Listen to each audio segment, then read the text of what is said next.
നമുക്ക് മറ്റൊരു വാർത്തയിലേക്ക് കൂടി പോകാം. CPM ഭരിക്കുന്ന പാലക്കാട് കടമ്പഴിപ്പുറം സർവീസ് സഹകരണ ബാങ്കിൽ വ്യാപക ക്രമക്കേടെന്ന് BJP. ബാങ്കിലെ സാമ്പത്തിക ഇടപാടുകളിലും ജീവനക്കാരുടെ നിയമനത്തിലും ഉൾപ്പെടെ ക്രമക്കേടെന്നാണ് ആക്ഷേപം ഉയർന്നത്. സംഭവത്തിൽ വിജിലൻസിനും ജോയിന്റ് രജിസ്ട്രാർക്കും സഹകരണ മന്ത്രിക്കും ഉൾപ്പെടെ BJP പരാതി നൽകിയിട്ടുണ്ട്. വിവരങ്ങളുമായി അരുൺ ആലത്തൂരുണ്ട്. അരുൺ, വിശദാംശങ്ങൾ.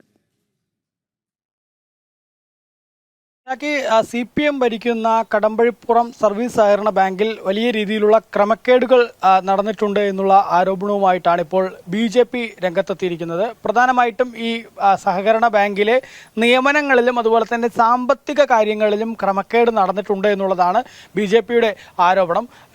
ഈ അടുത്തിടെയാണ് അവിടെ ഒരു 3 പേരെ പുതുതായിട്ട് നിയമിച്ചത്. ഈ സെക്രട്ടറി അടക്കമുള്ള ആളുകൾക്ക് മതിയായ യോഗ്യത ഇല്ല എന്നും പല ജീവനക്കാരുടെയും സർട്ടിഫിക്കറ്റ് വ്യാജമാണ് എന്നുള്ളതാണ് അതിലൊരു ആരോപണം. പ്രത്യേകിച്ച് ഈ തമിഴ്നാട്ടിൽ നിന്നും മറ്റും വ്യാജമായിട്ട് സർട്ടിഫിക്കറ്റ് കൊണ്ടുവന്നാണ് ഇവർ അവിടെ നിയമനം നേടിയിരിക്കുന്നത് എന്നുള്ളതും മാത്രമല്ല, ജീവനക്കാരിൽ പലരും CPM നേതാക്കളാണ്, CPM പ്രവർത്തകരാണ്. അത്തരത്തിലുള്ള ആളുകളെ യോഗ്യത പോലുമില്ലാതെ ഈ സഹകരണ ബാങ്കിൽ നിയമിച്ചിരിക്കുന്നു എന്നുള്ളതാണ് ഒരു പരാതിയായിട്ട് BJP ഉന്നയിക്കുന്നത്. മറ്റൊരു കാര്യമായി ഉന്നയിക്കുന്നത് ഈ ബാങ്കിലെ സാമ്പത്തിക കാര്യങ്ങളിലാണ്. ബാങ്കിലെ ലോണുകൾ ബാങ്കിന് പുറത്തു വെച്ച് സെറ്റിൽമെൻറ്റ് ചെയ്യുന്നു. പലതും ജപ്തിയൊക്കെ ആകുമ്പോൾ ആ ജപ്തി 5 ലക്ഷം രൂപയുടെ ജപ്തിയാണെങ്കിൽ അതിനെ 4 ലക്ഷം രൂപയ്ക്ക് പുറത്തു വെച്ച് സെറ്റിൽ ചെയ്യുന്നു എന്നുള്ളതാണ്. മാത്രമല്ല, 130 കോടി രൂപ ടേൺ ഓവറുള്ള ബാങ്കിൽ 10 കോടി രൂപ പെട്ടെന്ന് വിഡ്രോ ചെയ്യുന്ന ഒരു സാഹചര്യം ഉണ്ടായിരുന്നു. ആ 10 കോടി രൂപ വിഡ്രോ ചെയ്തത് പുറത്ത് CPM നേതാക്കൾ ഈ പണം വ്യാപകമായി വട്ടിപ്പലിശയ്ക്ക് നൽകുന്നു എന്നുള്ളൊരു ആരോപണവും BJP ഉന്നയിക്കുന്നുണ്ട്.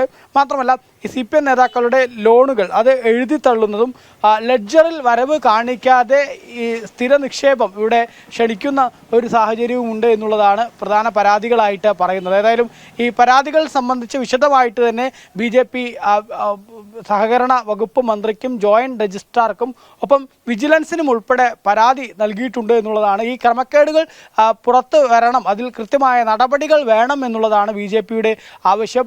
BJPയുടെ അവിടുത്തെ മണ്ഡലം കമ്മിറ്റി, ശ്രീശൂരം മണ്ഡലം കമ്മിറ്റിയാണ് ഇത് സംബന്ധിച്ച് പോലീസിൽ പരാതി നൽകിയിരിക്കുന്നത്, വിജിലൻസിൽ പരാതി നൽകിയിരിക്കുന്നു. ഒപ്പം ജോയിന്റ് രജിസ്ട്രാർക്കും സഹകരണ വകുപ്പ് മന്ത്രിക്കും ഉൾപ്പെടെ പരാതി നൽകിയിരിക്കുന്നത്. വിഷയത്തിൽ ശക്തമായ പോരാട്ടവുമായിട്ട് മുന്നോട്ട് പോവും എന്നുള്ളതാണ് BJP വ്യക്തമാക്കുന്നത്. ശരി അരുൺ, CPM ഭരിക്കുന്ന പാലക്കാട് കടമ്പഴിപ്പുറം സർവീസ് സഹകരണ ബാങ്കിൽ വ്യാപക ക്രമക്കേടെന്ന കാര്യമാണ് BJP ചൂണ്ടിക്കാട്ടുന്നത്. ബാങ്കിലെ സാമ്പത്തിക ഇടപാടുകളിലും ജീവനക്കാരുടെ നിയമനത്തിലും ഉൾപ്പെടെ ക്രമക്കേടെന്ന ആരോപണമാണ് ശക്തമായി ഉയരുന്നത്. വിജിലൻസിനും ജോയിന്റ് രജിസ്ട്രാർക്കും സഹകരണ മന്ത്രിക്കും ഉൾപ്പെടെ BJP പരാതിയും നൽകിയിട്ടുണ്ട്. അരുൺ ആലത്തൂരാണ് വിശദാംശങ്ങൾ നൽകിയത്.